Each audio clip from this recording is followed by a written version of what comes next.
What up? What up? It's your boy Vinny Dangerous back again with another installment of 1430. Thank you for watching. If you enjoyed this video, make sure you hit a like, hit a subscribe to the channel. It will be greatly appreciated. My last video was my first video back in like 3-4 months at this point, and the response has been great. I really appreciate all the new subscribers I got. I think I jumped up by about 20 or something. And yeah, like, even if you agree with me, even if you disagree with me wholeheartedly, I just like having the conversation.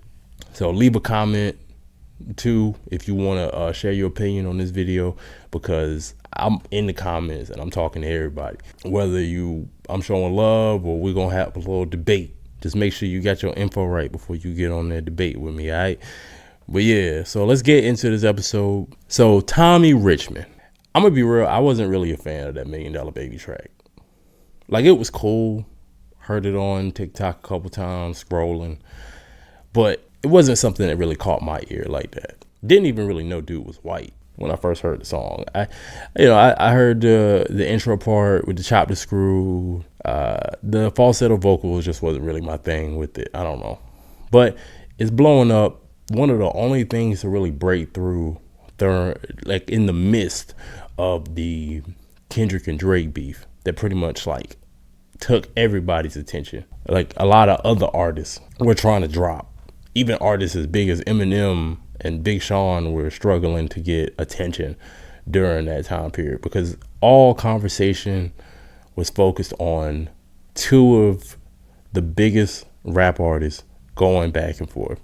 But somehow Tommy Richman's $1 Million Baby still was able to shine through, even in the midst of that chaos, right? And he drops another song, Devil Is a Lie, to prove that he's not a one-hit wonder. Fast forward, his new project, Coyote, comes out, and in the midst of promoting it, he decides to let it be known, I am not a hip-hop artist. Just randomly posted on Twitter. No real context given. It wasn't in a reply to anybody. Just letting it be known, I'm not a hip-hop artist. Then DJ Head chimes in, basically does a call to action to all the radio DJs and stations and what have you to just stop playing the record, since you let it be known unequivocally that you're not one of us.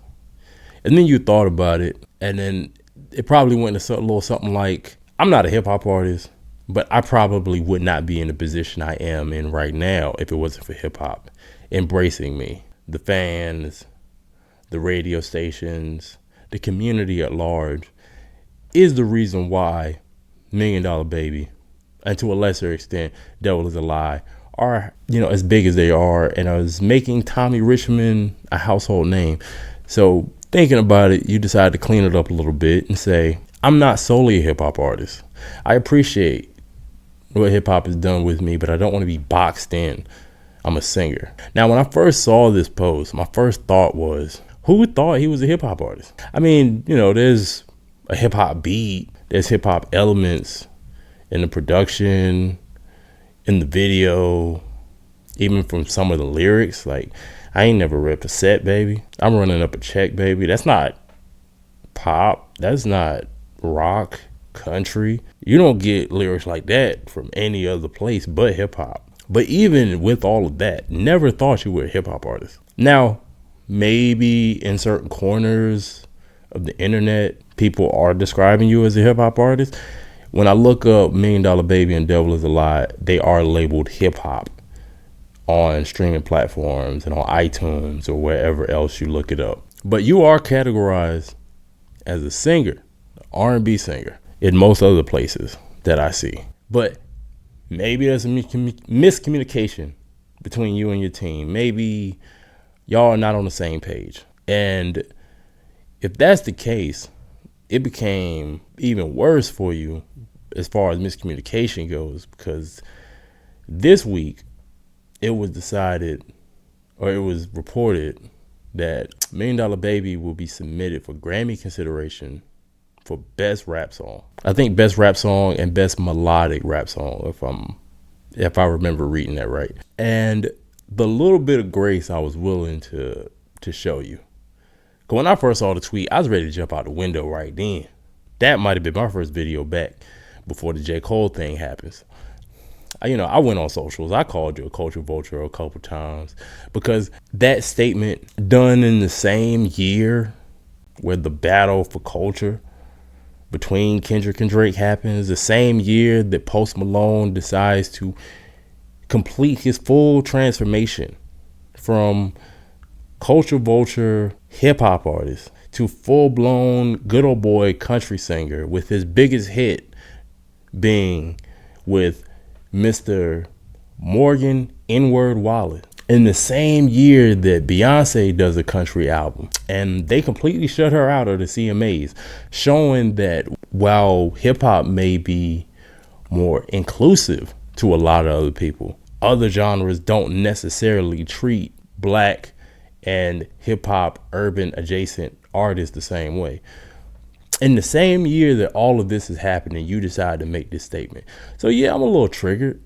I'm going to jump out the window and say some crazy stuff. But let me take a step back, see how things play out. Maybe a little bit more context would be given why this tweet just had to go up. But this feels like y'all trying to play in our face. Like, I first heard about all of this through Rob Markman's YouTube channel. And I remember his original video talking about the tweet and the DJ head back and forth.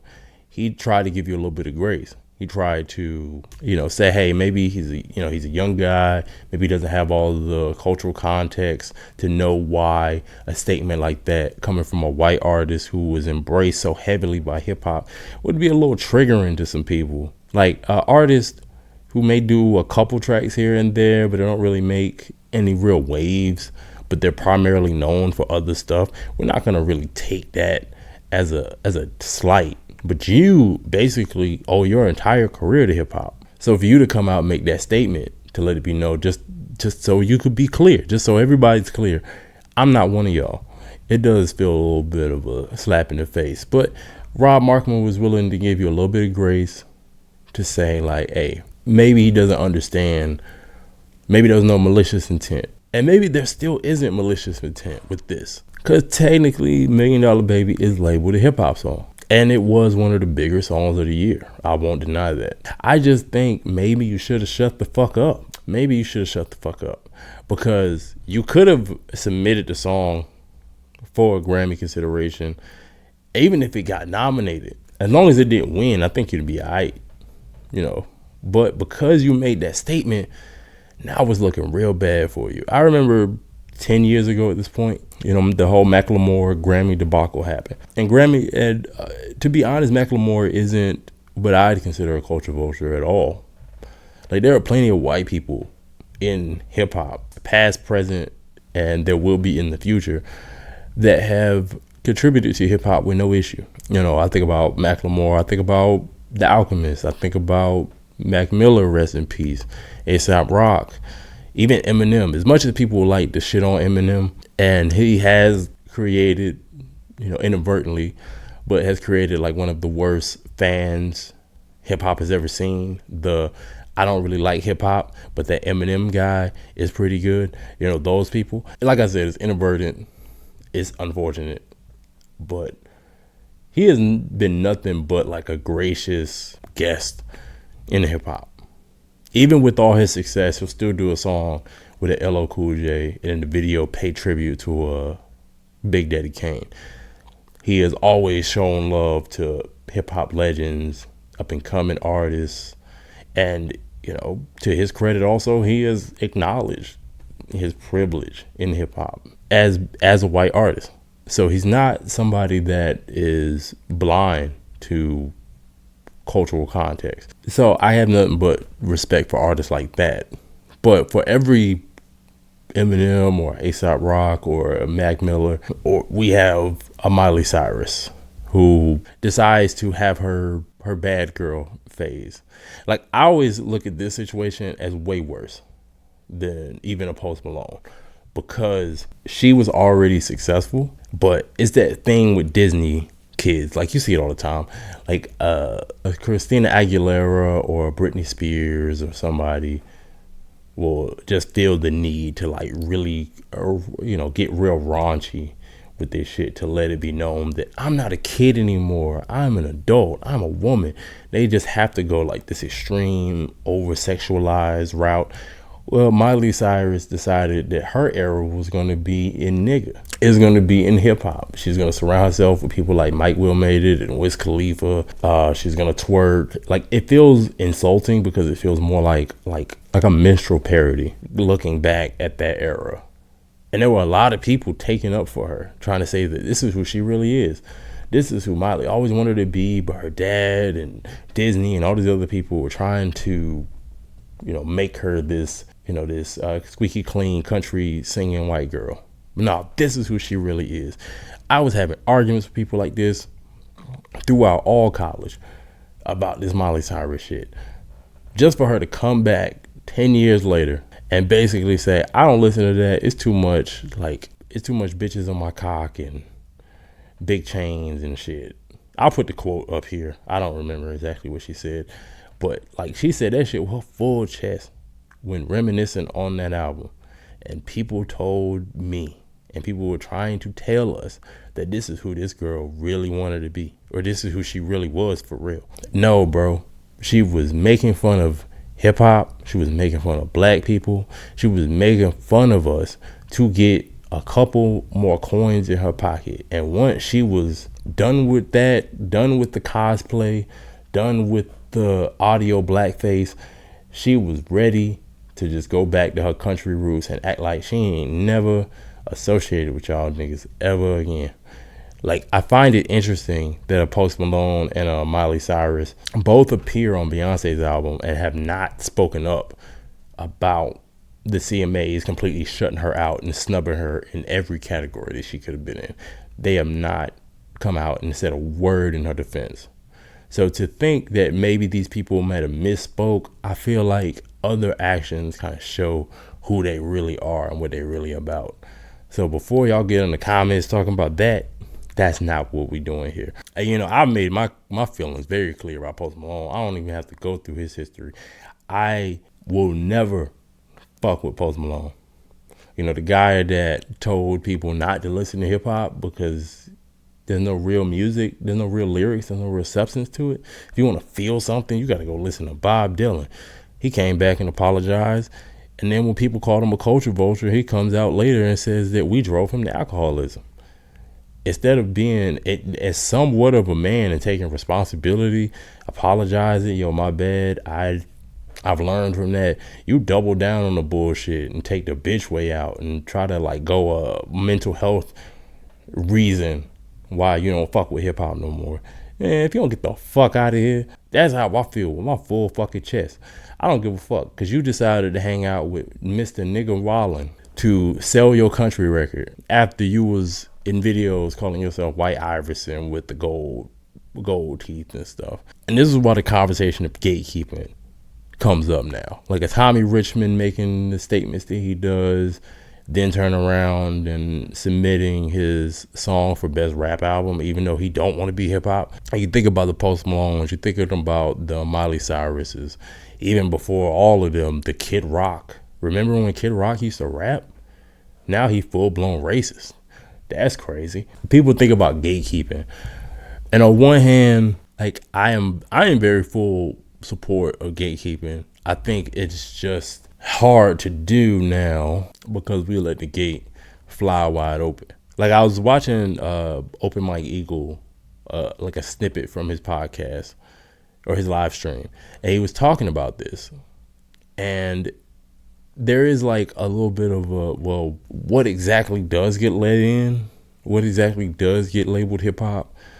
Because there were a lot of creative artists, even in the very beginning of hip hop, where if they did not fit the mold at that time in the early 80s, in the 90s, like we probably wouldn't have Outkast if like we really had strong gatekeeping. We probably wouldn't have, like he was talking about the issues between Curtis Blow and not Curtis Blow, Karis One and MC Shan from back in the day.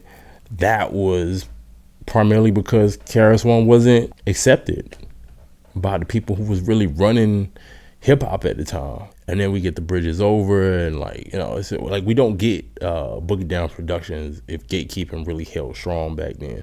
So I get like a lot of the pushback when gatekeeping comes up, but I feel like there's a way to do it because country does it. I mean, country's gatekeeping is so strong that they basically push Lil Nas X completely out of country, and they're trying to do the same to Beyonce. And even people like Dolly Parton, who was on the album with Beyonce, even with collaborating with her and showing her love, you know, in the promotion to the album, when questioned about the CMAs, she knew how to stay on code. Even in the midst of all the admiration that she showed Beyonce, she still knew how to stay on code. So I don't know exactly what gatekeeping in hip hop would look like, but I feel like we can look at country as an example. Like on one level, like I hate that this is happening to Beyonce, especially because I'm not even a country fan. So maybe I don't really have the context on like what makes a good country album or not. And they are embracing somebody like Shaboozey, who, unlike a Tommy Richman, even in the midst of his rise in country and, you know, him being primarily a country artist, still was able to show love and say, hey, yo, I'm a part of hip hop. Like, I hate that this is happening to Beyonce because I really like that Cowboy Carter album. But for one, I already saw this coming, like, because we know how country music get down. And if hip hop looked at country and how they decide to hold strong, because they're able to be successful, like while other music genres are on the decline this year, not just hip hop, but it seems like everybody across the board ain't really doing the numbers that they usually do. Unless you're like the big artists. Country is on the rise. They have been the only, you know, musical genre that's been able to improve while everybody's, like I said, declining and struggling right now to do the numbers that they usually do. So even with the way that they exclude people that they just don't really see as country and that fits their mold, they're still able to be successful. So the idea that gatekeeping would keep money away from hip hop, I don't think is 100% true. And if we decided to stay on code, we decided to only embrace the people that embody what hip hop is about, we wouldn't get played in our face like we are now with Tommy Richman, like we did with Miley Cyrus, Post Malone, Kid Rock, and others. There are so many you can name. Those are just the ones that I feel like are the most egregious cases that I can think of. So yeah, that's how I feel. I don't know if it's communication issues with your team, Tommy. You know, I know you signed to Brent Faiyaz. I don't know whether they are the ones pushing you in the hip hop direction and you just don't want to be there, but they don't like you. Because even if you get nominated, I think it's going to be way worse for you than if you would have just shut up and ate your cake. But, you know, on another hand, I'm kind of grateful that you just let it be known that you ain't one of us, so we ain't got to treat you like it. And you ain't wait a whole year to let us know you don't rock with us. And that's cool. It's cool. But yeah, that's my thoughts. That's my thoughts about this whole thing. I was thinking about doing another video. Actually, I wanted to drop around the CMAs about how it's really hard, or why it's really hard for me. I don't know about other people, but I know me personally, it's really hard for me to get behind white artists when they first come out, because, you know, there's so many examples of them just turn around and shitting on us, or there's a video of them saying the N-word that just happens to pop up and circulate after a while, or how they completely abandon us once they get what they need from the culture to propel them to where they really want to be. I was thinking about doing a video like that. So let me know in the comments if y'all want to see something like that. I'll get to work on that. But yeah, man, hit this video with a like, share, make sure you subscribe for more content coming in the future. But until next time, it's been your boy Vinny Dangerous. This is 1430. Much love.